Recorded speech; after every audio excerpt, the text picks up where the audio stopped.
እንደው እባካችሁ ባይደንቃችሁ እንኳን አታቃሉት፣ ባይገርማችሁ እንኳን አታርክሱት። በጣም ነው የሚደንቀው።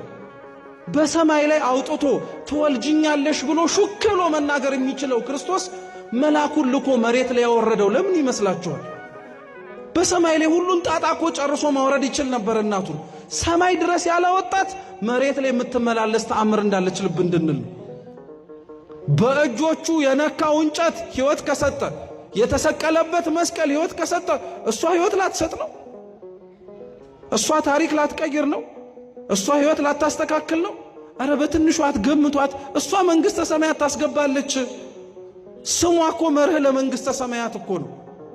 ሌሎችም ጻድቃን በምልጃቸው ያስገባሉ እኮ። ተው ክርስቲያኖች፣ ተራ በሆነ ነገር ላይ ጊዜያችሁን አታባክኑ። እውነት የቤተ ክርስቲያናችንን ንጹሕ የሆነውን ትምህርት ቁጭ ብለን እንስማ።